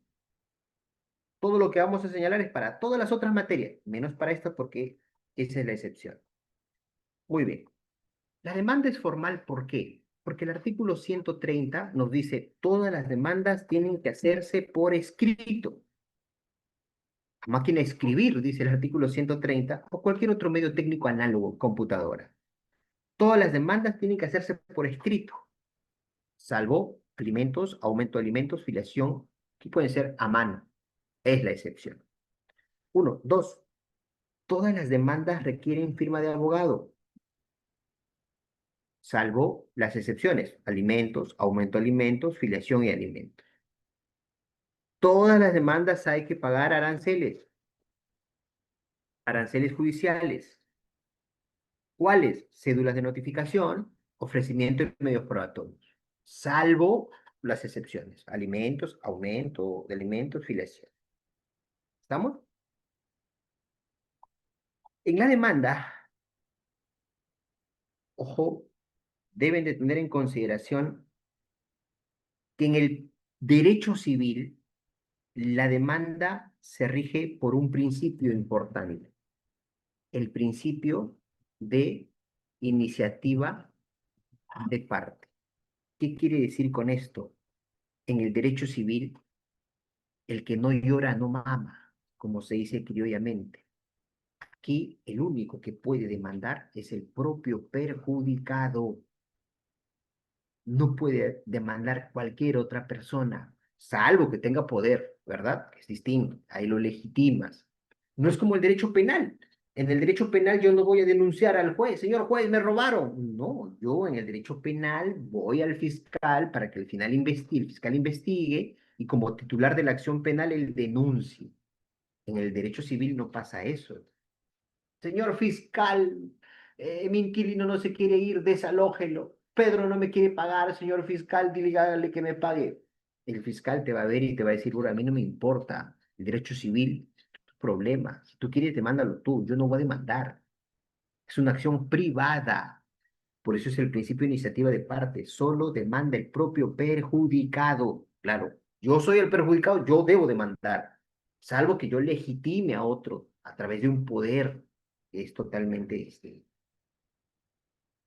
En la demanda, obviamente, al ser un documento formal y que los presupuestos están en el artículo 424, la demanda, entre otras cosas, no estoy diciendo que es lo único, debe plantearse siempre el petitorio. ¿Qué es lo que quieres? ¿Que me pague? ¿Que me entregue el bien? ¿Que me divorcie? ¿Que me declare propietario? ¿Que me dé la tenencia? No sé, petitorio. Pero no solamente voy a pedir, sino que tengo que explicar el por qué estoy pidiendo eso. Tengo que fundamentar, fundamentación le llaman, fundamentos de hechos le llaman. No solamente voy y pido, sino explico por qué estoy pidiendo eso. Pero es fácil ir a pedir, es fácil ir e inventar una historia. También tengo que probar, tengo que demostrar que lo que estoy señalando es real. Acuérdate, artículo 194, 196 del Código Procesal Civil. Aquel que alega un hecho debe probar. Si no pruebas, vas a perder. ¿Correcto? Y obviamente, entre otras cosas, ¿no? Debe identificarse al demandado, parte de su identificación, el nombre, su domicilio, que es importante. Entonces, importante, la demanda es formal, requiere estas particularidades. Ya hemos dicho hace un momento, en cuanto a los aranceles judiciales, es que no hay, podrá solicitar el auxilio judicial. ¿Correcto? En cuanto a las pretensiones, puedes plantear varias pretensiones, pretensiones principales, accesorias, alternativas, subordinadas, la que tú consideres, ¿verdad? Si es que hay varias pretensiones desde la demanda, a eso se llama acumulación objetiva, originaria, porque desde el origen del proceso están varias las pretensiones, ¿verdad? Si las pretensiones aparecen después, ya no es originaria, sino es sucesiva, que en el transcurso del proceso han aparecido las pretensiones. Luego, obviamente, el juez, después de calificar la demanda, va a correr traslado y si es que cumple, admite la demanda y corre traslado para que el demandado conteste. Obviamente, el demandado no solamente tiene la opción de contestar, el demandado puede allanarse si es que quiere, o de verdad, sí le debo, reconozco. Claro, no es tan frecuente, no es tan común, pero parte de su defensa, obviamente en su derecho de contradicción, que también es derecho a la tutela jurisdiccional, se habla de la contestación de la demanda. Contestar la demanda, ¿qué quiere decir? Contestar la demanda quiere decir contradecir, quiere decir cuestionar lo señalado en la demanda. ¿Correcto? Contradecir, cuestionar lo señalado en la demanda. Obviamente, para contestar la demanda, debo tener en consideración también dos artículos. Por eso que la contestación de la demanda también es formal. Al igual que la demanda, la contestación también es formal. Artículo 130, ¿no? Y 442 del Código Procesal Civil. La contestación de la demanda, ojo con esto, la contestación de la demanda, al igual que la demanda es formal, hemos señalado. En la contestación de la demanda, siempre, queridos amigos, va a ser por escrito, siempre se requiere abogado, firma de abogado, siempre se tiene que pagar aranceles judiciales. No hay ninguna excepción como en la demanda. Acá no. Acá todos los demandados pagan aranceles. Todos los demandados, su contestación tiene que ser por escrito. No puede ser a mano como la de alimento. Todas las contestaciones requieren firma de abogado. Aquí lamento comunicarles que no hay ninguna excepción. Profe, y los aranceles judiciales, ya hemos dicho, auxilio judicial. ¿Correcto? Acá viene algo importante, y esto no deben, realmente seguramente se va a realizar un taller de redacción de demandas, de contestación o de escritos. Lo voy a señalar acá de manera puntual, ya seguramente en otro curso van a profundizar sobre eso. Una contestación de demanda, ojo, yo los invito, queridos amigos, a que lean siempre el artículo 442. La contestación de la demanda, ojo, nos dice, para contestar una demanda, entre otras cosas, ¿no? Entre otras, obviamente tienes que tener pues un petitorio, es obvio, tienes que explicar el por qué estás pidiendo eso y obviamente tienes que demostrar, tienes que probar por qué pides eso. Eso es bastante evidente, bastante obvio. Sin embargo, cuando vas a contestar la demanda, ojo, tienes que tener en consideración dos cosas. Ojo, dos cosas. Uno, cuando contestes una demanda, tienes que pronunciarte sobre cada uno de los hechos expuestos en la demanda. Paréntesis, se sugiere que cuando redacten una demanda se pronuncien de manera ordenada. Primero, segundo, tercero, cuarto, quinto. Se pronuncien de manera ordenada cronológicamente, ¿no? Divorcio, por ejemplo, con fecha tal me casé. Primero, segundo, procreamos 3 hijos. Tercero, de manera ordenada, puntual. El artículo 130, léanlo. El artículo 130 te dice la ley del pollo de frente al grano. Allá quedó atrás ese pensamiento arcaico que mientras más hojas tiene mi demanda o mi contestación soy el más bravo. No, es al revés. Mientras menos hojas tienes es mejor. Tu demanda tiene que ser y tu contestación tiene que ser didáctica y puntual. Entonces, cuando vas a contestar una demanda, tienes que pronunciarte sobre cada uno de los hechos expuestos en la demanda. Al primer punto debo señalar que es verdad, que no es verdad, por esto, por esto, por esto, sobre cada uno. Si no te pronuncias sobre cada uno, o te pronuncias de manera genérica, del punto 1 al 5 es falso, o no dices nada, entonces, ojo, el juez presume que son ciertos los hechos señalados por el demandante. Entonces, si tú no vas a pronunciarte sobre cada uno de los hechos, entonces ¿para qué estás contestando? Si ya desde ya el juez va a presumir que todo lo que la otra parte está señalando es verdad. Artículo 442, léanlo, ahí está. Al contestar una demanda, no solamente debes pronunciarte sobre cada uno de los hechos, sino también debes pronunciarte sobre cada uno de los medios probatorios señalados en la demanda. Y si no me pronuncio sobre cada uno de los medios probatorios, presunción de veracidad, lo que preguntaba hace un momento, comentaba hace un momento su compañera. Entonces, muchos, y ya va a quedar en nosotros, cuando contestan demanda, fundamentos de hecho, fundamentación jurídica, medios probatorios y se acabó. Así no se contesta una demanda. La contestación de una demanda es después del petitorio, tienes que pronunciarte sobre cada uno de los hechos expuestos en la demanda, porque ya sabes, si no lo haces, entonces mejor no contestes, porque desde ya se está presumiendo que todo lo que la otra parte ha dicho es verdad. Dos, tienes que pronunciarte sobre cada una de las pruebas, si son ciertas, lícitas o no.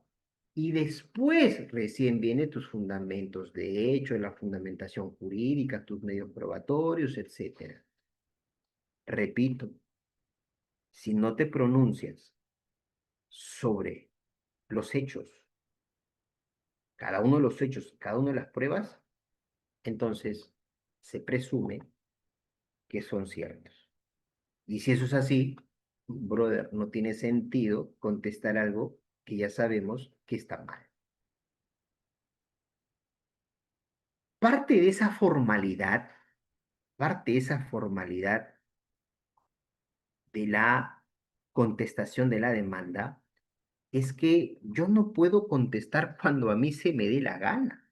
Yo debo contestar dentro de un plazo que la ley señala. Tengo que contestar dentro de un plazo. Y el plazo está en función a la vía procedimental. Si es un proceso de conocimiento, yo tengo 30 días para contestar. Si es un proceso abreviado, tengo 10 días para contestar. Si es un proceso sumarísimo, tengo 5 días para contestar. Si es un proceso único, tengo 5 días para contestar. Esos son los plazos. Yo no puedo contestar cuando yo quiera. Hoy día me han notificado, pero estoy yendo de vacaciones, me voy a Europa, no, Europa está en invierno. Vuelvo a la vuelta, contestaré. No, hay plazos. Y si no contestas dentro del plazo, obviamente te van a declarar, ¿qué cosa? Te van a declarar rebelde. ¿Y qué implica la rebeldía? Obviamente, la rebeldía, primero, la rebeldía, verlo aquí, la rebeldía es una sanción que recibe el demandado. La rebeldía es una sanción que recibe el demandado. ¿Por qué? Obviamente, por no contestar la demanda o la reconvención, si fuese. La rebeldía, obviamente, implica, ¿qué cosa? Una presunción legal relativa. ¿Qué quiere decir esto? Como nada has contestado, como nada has dicho, como no has cuestionado nada, se presume que todo lo que la otra parte ha dicho es verdad. Y si eso es así, ojo, después de que se declara rebelde, mira, después que se declara rebelde, el juez debe sanear el proceso y sentenciar. ¿Qué más se va a investigar? ¿Qué, doctor? ¿Y la audiencia de prueba? Ya no, ¿para qué? Si se presume que todo es verdad. Por eso es un castigo, es una sanción. Declaran rebelde, el juez debe sanear el proceso y debe sentenciar. A eso es lo que se le llama juzgamiento anticipado, ¿verdad? Juzga anticipadamente. ¿Qué más voy a investigar? Si no he contestado, debo entender que es verdad, ¿no? Salvo que tu demanda no convenza, ¿no? Uno de los supuestos. Entonces, nótese la importancia de cada una de las etapas. Ya hemos comentado sobre la demanda, la contestación. Si no contestamos dentro del plazo o hemos contestado fuera del plazo, rebelde y obviamente ya sabemos las consecuencias. En cualquiera de los escenarios, ya sea que contestaste la demanda, ¿verdad? O ya sea que te declararon rebelde por no contestar la demanda a la reconvención, en cualquiera de los escenarios va a venir el saneamiento procesal. ¿Correcto? El saneamiento procesal. ¿Qué es el saneamiento procesal? Interesante. Vamos a poner aquí y vamos a tratar de explicarlo para que sea bastante entendible. Es una institución jurídica bastante importante.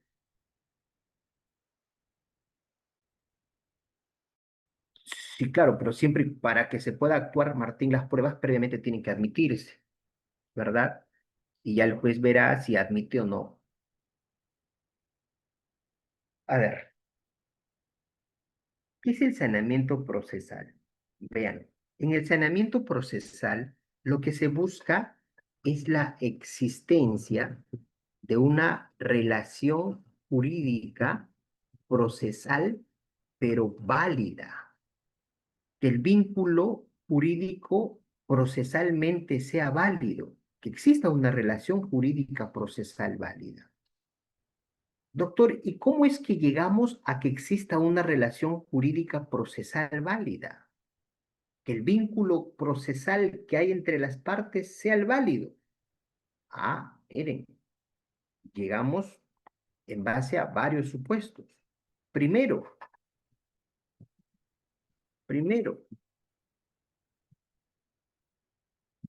que las partes de la relación material sea la misma de la relación procesal. ¿Cómo es esto, profesor? No entiendo.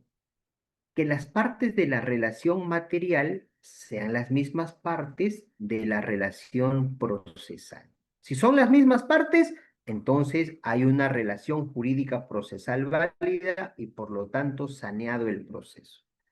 Pero ¿cómo es esto? Que las partes del conflicto sean las mismas partes que están en el proceso. Veamos. Imaginemos que esta persona le ha prestado dinero a esta persona. Ahí está. Vamos a poner una imagen más por aquí para cerrar esta parte de acá.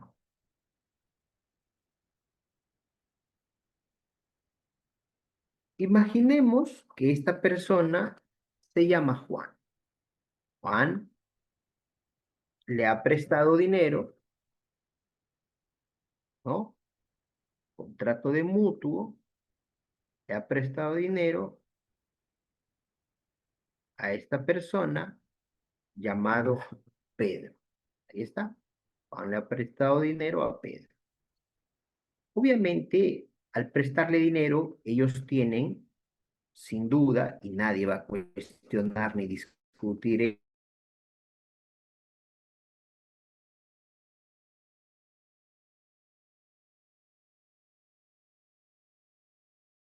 tienen una relación. ¿Está? Tienen una relación. Pedro no paga.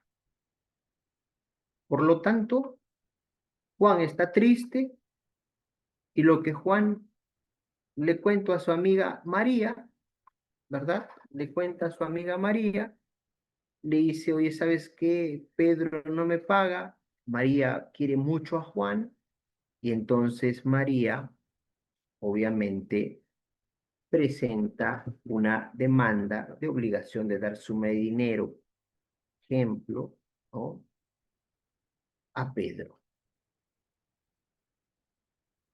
Señor juez, que Pedro le pague a mi amigo Juan porque está sufriendo.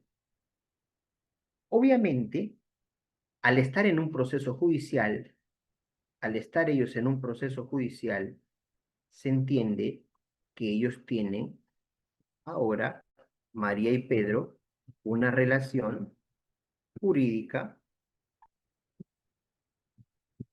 procesal. Entonces, ¿qué es lo que hace el juez en el saneamiento procesal? Lo que el juez en el saneamiento procesal hace es que esta relación jurídica procesal sea válida, sea correcta. ¿Y cómo esa relación jurídica procesal es válida o puede ser correcta? Uno, que las partes de la relación material, es decir, las partes de la relación jurídica, ¿quiénes son las partes de la relación jurídica? Juan y Pedro. Ellos son las partes de relación jurídica. Se entiende que esas partes deben ser las mismas en el proceso, que las partes del conflicto sean las mismas partes del proceso. A ver, Pedro es el deudor, Pedro debería ser el demandado. Vamos a ponerle ahí. ¿Pedro es demandado? Sí, Pedro es demandado. Genial, hasta ahí cumplimos. Pedro es demandado. El demandante, ¿quién es el prestamista, el acreedor? Juan. Juan debería ser el demandante. Entonces, ¿en este proceso Juan es demandante? No, no es demandante. Demandante es María. Pregunta, ¿las partes de la relación jurídica, las partes del conflicto, son las mismas partes de la relación procesal? ¿Son las mismas partes en el proceso? Si la respuesta es no, no se sanea el proceso. Si la respuesta es sí, la relación jurídica procesal es válida. Pero un momento, profesor, no es la misma. Debería ser el demandante Juan. En este caso está demandando María. No tiene legitimidad, improcedente. Ahí está, ¿te das cuenta? Pero un momento, puede ocurrir, segundo supuesto, si no son las mismas partes, hay que verificar, hay que verificar que tengan legitimidad. ¿Cómo verificamos si hay legitimidad? A través de un poder. Puede ser, puede ser que si bien es cierto, en el ejemplo que hemos planteado, el demandante debería ser Juan, pero acá es María. No son las mismas partes del conflicto las que están en el proceso. Pero un momento, vamos a analizar en el expediente si Juan le ha otorgado poder a María. A lo mejor le ha dado poder. No, no le ha dado poder. Ah, entonces no son las mismas partes y por lo tanto la relación jurídica procesal no es válida. Si le dio poder, ah, entonces está bien, la relación jurídica procesal es válida. ¿Estamos? Dos. Tres. Para establecer una relación jurídica procesal válida, hay que ver que el derecho que se discute esté vigente. Hay que ver que el derecho que se discute esté vigente. ¿Le prestó dinero? ¿Ya prescribió? Hay algunas acciones que hay plazo. Por ejemplo, acción pauliana solamente son 2 años, ¿verdad? Hay acciones que tienen plazo. Indemnización por responsabilidad extracontractual solo son 2 años. Indemnización por vulneración o violación de acuerdos simulados son 7 años, artículo 2001 del Código Civil. Entonces hay que ver que el derecho que se pide esté vigente, porque si el derecho ya caducó, ¿qué sentido tiene estar investigando algo que ya caducó, verdad? Entonces, si todo esto cumple, entonces la relación jurídica procesal es válida. Y si es válida, entonces el juez sanea el proceso. ¿Qué quiere decir que es saneamiento procesal? Que hasta aquí está marchando bien. Las partes del conflicto son las mismas partes en el proceso. que lo que se está pidiendo todavía está vigente, tiene ese derecho para poder exigir ello. Si eso está ok, entonces el proceso se va a sanear. Luego de ello viene la fijación de puntos controvertidos. Viene la fijación de puntos controvertidos. Y aquí en la fijación de puntos controvertidos, lo que el juez va a hacer es va a delimitar, va a especificar qué es lo que va a investigar. De manera puntual, en este expediente, ¿qué voy a investigar? Si le corresponde ser propietario por prescripción, si cumple los requisitos o no, es lo único que tengo que investigar. Si procede el divorcio por adulterio, es lo único que debo investigar si fue o no adúltero. Si le debe, es lo único que debe investigar. Si tiene derecho a que le pasemos 900, 1000, 2000 soles de alimentos, es lo único que voy a investigar. Los puntos controvertidos, el juez delimita en qué va a centrar su investigación. Y solo en base a ello es que el juez va a admitir las pruebas. La admisión de las pruebas que hace un momento comentábamos, es decir, en la admisión de las pruebas, lo que hace el juez es quedarse con las pruebas que guarden relación con lo que él va a investigar. Si no guarda relación, simplemente se rechaza. ¿Correcto? Simplemente se rechaza. Se entiende aquí que no siempre todas las pruebas que tú ofreces, que tú presentas, es la que el juez siempre va a analizar. No siempre. Solamente se va a quedar, para más adelante analizar, con las pruebas que le sirven, con las que guardan relación con lo que él va a investigar. ¿Correcto? Pruebas que no guarden relación con lo que él va a investigar, obviamente se van a rechazar. Obviamente, aquí en la admisión de medios probatorios, lo que el juez hace en criollo es calificar, ¿verdad? Calificar qué pruebas presentadas por las partes le sirven. Se entiende que con las que le sirven, se queda. Con las que no, se rechaza. Por eso es que aquí el juez solo tiene dos opciones. O admite, porque guarda relación con lo que debe investigar, o rechaza. ¿Por qué? Porque no guarda relación con lo que va a investigar. Y aquí, si el juez considera que lo que se ha presentado no le genera convicción, entonces aquí el juez puede, no es que está obligado, y lo pongo entre comillas, puede solicitar medios probatorios de oficio.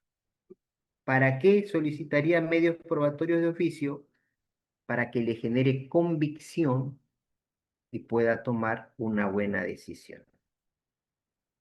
Después de que se han admitido las pruebas, ya sabemos que solo se admite la que nos importa, la que guarda relación con lo que voy a investigar, el juez tendrá que actuar los medios probatorios. Es decir, aquí lo que el juez va a hacer es convocar, ¿no? Aquí el juez lo que hace es convoca a una audiencia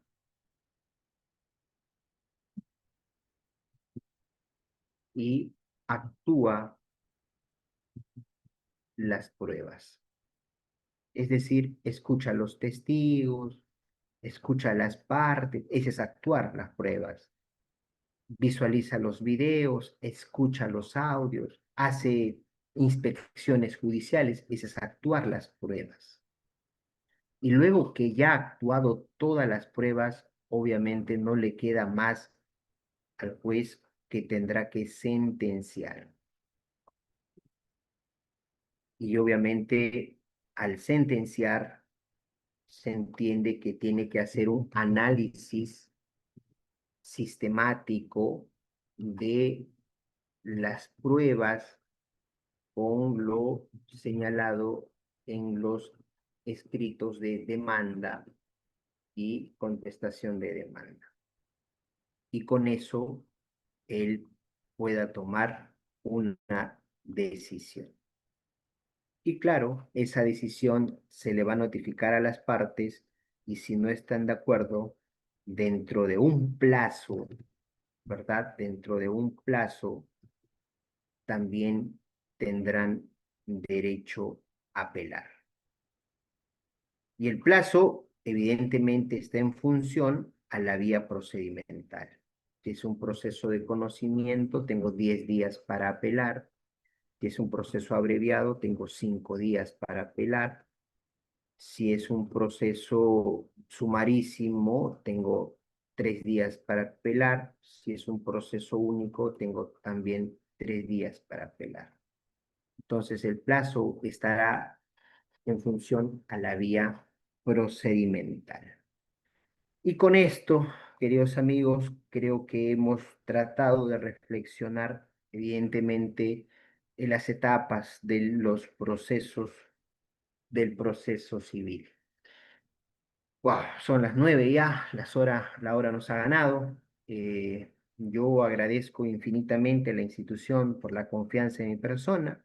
Agradezco a ustedes por su participación, por darse tiempo a estas horas de la noche de compartir y poder reflexionar temas importantes como es el aspecto procesal.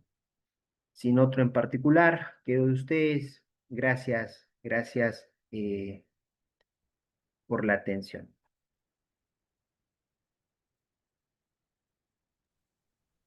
Estimados participantes, por favor, si tuvieran alguna pregunta, procedan por favor, o en todo caso, para dar por finalizar la ponencia. Muchas gracias.